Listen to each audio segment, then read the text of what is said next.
জেলখানা রেডি করেন, ফাঁসির মঞ্চ রেডি করেন, আমি আসছি। মৃত্যুদণ্ডের আদেশ মাথায় নিয়ে দেশে ফিরতে চান ক্ষমতাচ্যুত শেখ হাসিনা। দেশে ফিরে বিচারের মুখোমুখি হতে চান তিনি। এজন্য ভারত সরকারের কাছে দ্রুতই ট্রাভেল পাস চাইবেন। এখন যে বয়স, তাতে সর্বোচ্চ কয়েক বছর বাঁচতে পারেন।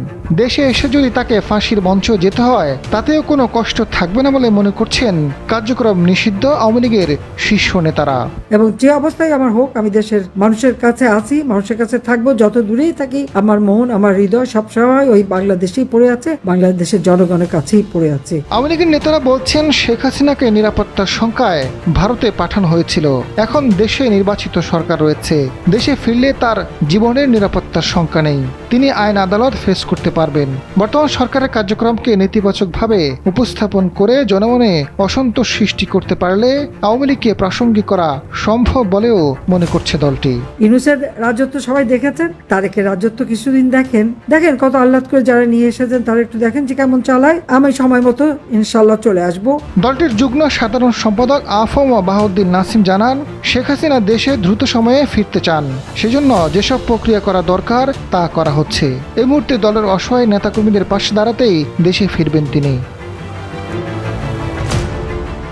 সম্প্রতি হাসিনার সঙ্গে সাক্ষাৎ করেছেন ইউরোপ আওয়ামী লীগের এক নেতা। তিনি জানান, দেশে ফেরার মনোভাবের কথা ভারত সরকারকে জানানো হয়েছে। এমনকি তিনি আগামী 15 আগস্টের আগেই দিল্লিতে বাংলাদেশ হাইকমিশনের কাছে ট্রাভেল পাসও চাইতে পারেন। রাজনৈতিক বিশ্লেষকরা বলছেন, আওয়ামী লীগ নেতারা শেখ হাসিনার দেশে ফেরার বিষয়ে যাই বলছেন না কেন, বিষয়টিকে স্টান্টবাজি হিসেবে দেখছেন। এটি দলের কর্মীদের চাঙ্গা রাখার কৌশল মাত্র। আসলে তিনি বর্তমান প্রেক্ষাপটে দেশে ফিরবেন না। বিষয়টি নিয়ে আন্তর্জাতিক অপরাধ ট্রাইব্যুনালের সাবেক চিফ প্রসিকিউটর ও সুপ্রিম কোর্টের সিনিয়র আইনজীবী তাজুল ইসলাম জানান, আপিল করার নির্দিষ্ট সময়সীমা ইতিমধ্যে শেষ হয়ে গেছে। তিনি আপিল করতে পারবেন কিনা সেটি সুপ্রিম কোর্ট সিদ্ধান্ত দেবে।